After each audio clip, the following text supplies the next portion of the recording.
Sup y'all, it's me, it's your boy Asmongold, and today I wanted to give you guys a first look at Neltharion's Lair. This is a new level 100 dungeon. It was recently added into the Legion Alpha, and me and some of my boys had a chance to test this out, and we had a really good time. Some of the people in the group actually said it was their favorite dungeon that they've done so far. So it starts out in that upper area, you go down the little water slide into this pool, and you turn around, and you're in this gigantic underground cavern. Obviously, this dungeon reminded me a lot of Moradon just with that, and also a little bit of Stonecourt at the same time. One thing that I've really liked about these Legion dungeons is that it seems like they've been focusing a lot more on creating like kind of larger scale and really focusing on the grandeur in dungeons, not just necessarily making them streamlined so they can be speedrun with challenge modes. So I'll take you guys through some of the trash packs, and also I'll show you all the bosses at the same time.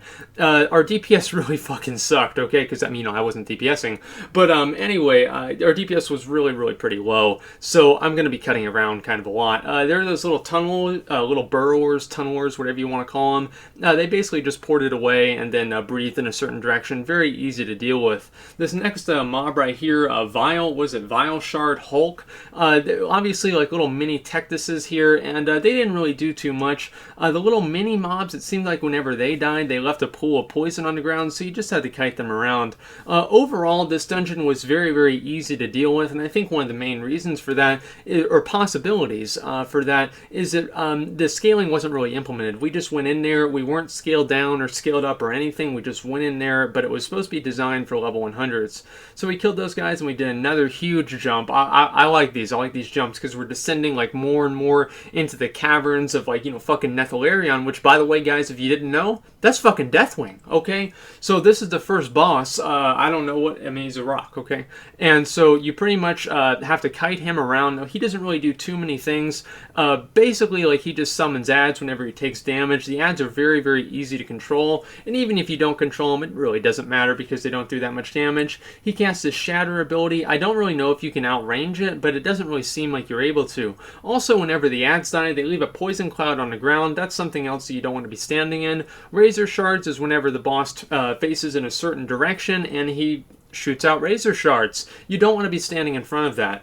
Anyway, I was just doing the raid testing, and one of the raid bosses had this mechanic very similar, so you guys should get used to having to deal with that. Now, one thing that makes it easier, though, is it does show the direction that a boss is facing under his little targeting circle under him. Now, this is another really cool place here. Now, I played a lot of Donkey Kong whenever I was little, and so going through, this, like, rapid, like the rapids on, like, a barrel, man, this was nostalgia central. I had a really good time doing it, and then you go all the way down here, and then you arrive at another drop, and you come down into this other area. Now, I don't even really know entirely, like you guys know me, I don't really pay a whole lot of attention to the lore in these dungeons, but I think that like Wrathion is involved, and obviously because it's Neltharion, Deathwing is Wrathion's father, so I'm not really entirely sure how everything's going to fit together, but I am excited to see pretty much what they are going to try and throw at us. So in this area here, this is really fucking annoying. So these guys right here, the one guy that's hammering at the what is it?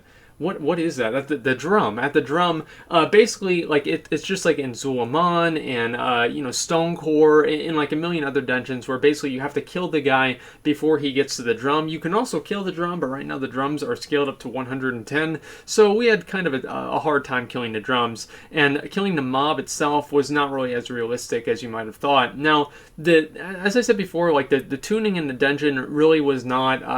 This is a normal level 100 dungeon, and we're probably overgeared for like its intended item level because we were able to pretty much pull the entire an entire room of mobs and AoE them all down. Now, obviously, I had a little bit of trouble with it, but at the same time, it was possible. So a lot of these mobs also throw barrels around, and they do knockbacks and just other kind of earth-related things. Nothing really that I think that people like really need to know about, if that makes sense. Now, this second boss was a real cock in the ass, like, let me tell you the truth. Okay, so he does a number of different things.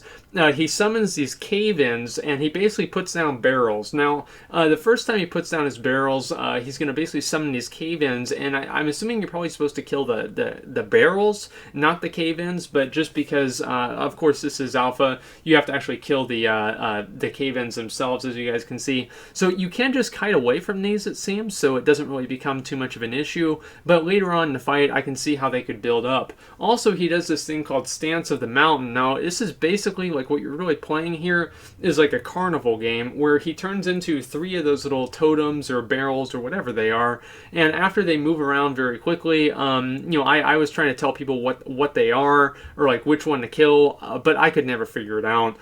Pretty much you have to kill one of them, and whenever you kill the one, it's going to break him out, but only there's 3 of them, right? And so he's only in one of them. So I guess like whenever there'll probably be an add-on that's going to do this for us. But if you pay attention, you can pretty much figure out which one it is and kill that one without having to kill the other 2.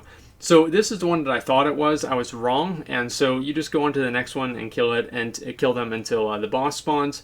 And then at this point, it's basically rinse and repeat. I thought that little mechanic was pretty cool and pretty fun and interesting as well. This is the next pack. The only real reason I wanted to show you guys this one is you literally, like, there's these little 2 snails that are running around a rock, and like the snails aggro, and you have to kill the snails. Like I don't know, like, I mean, at least they're not like the TOT snails that kill you in one hit.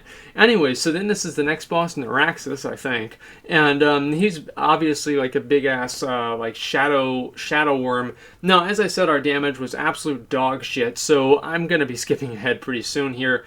He basically puts poison on the ground. He summons 2 ads that are going to fixate on different players and are going to attack them. Now, whenever I was doing this as DPS, they hardly did any damage to me, so I think that probably, like, maybe whenever you're doing this in challenge mode, you might need to kite them around, but at this point, you don't really need to. You can just pull them into melee and cleave them down.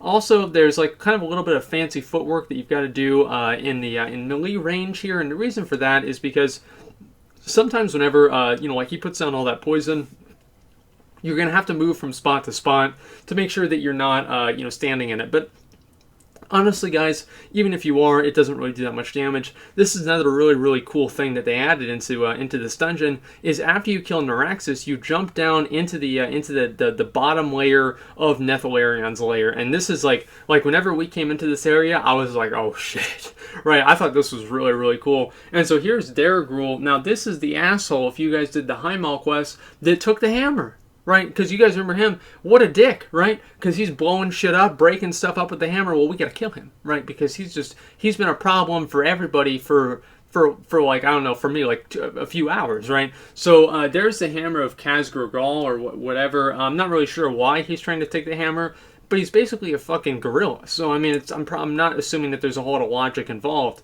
So, whenever you fight him, I just skipped ahead past the trash. Nothing really too interesting with them. This Magma Lord guy, whenever you kite him around, whenever he moves, he does like an AoE pulse that deals damage to everyone. So you can either stand in place and basically face tank him, or kite him around and heal through the AoE damage. Personally, I thought it would be better for us to kind of keep them together so we can cleave them down and also at the same time not be taking the AoE damage from everything else. The boss does a number of knockbacks which are very easy to deal with. He also casts Magma Wave. It's just very, very simple. You just get in between him and you basically put this rock between you and him. It's really easy to do. If you don't, it doesn't kill you, but I'm assuming in probably heroic mode it will almost kill you, and in challenge mode it will kill you. Anyway, see, there's the knockback right there. Very, very easy to deal with, especially if you're a warrior. If you're a Death Knight, it sucks, you know? But anyway, so then there's the boss. He was dead. That's really all the abilities he does, which is, I think, pretty fair for a normal mode boss in a level 100 dungeon, right? I had a really, really good time doing this dungeon, I'll tell you all the truth. Now, I did a little bit of exploring around the area, and I didn't really show too much of that because it was a little bit boring. Here's the group that I was in. I got almost everybody in the group from Swag Donald. Some people are, I think Max went and joined the guild afterwards, after he saw how good we were, you know? So anyway, at the top of that area, like right there at the top area, there's like this place. Yo, I felt like I was Conan the motherfucking Barbarian in this area. Like, I don't know what it was, the lighting just behind like this cave in like this like super low fantasy setting. Oh my god, dude, this is like my new favorite place in the entire game right here. So I wanted to show you all this before I finish up the dungeon preview. I had a really, really good time doing this, and I hope that you guys had a really good time watching it as well. I very much look forward to seeing what they add into the heroic and challenge mode versions. So anyway, guys, that's pretty much all I got. Thanks for watching, and like, comment, subscribe.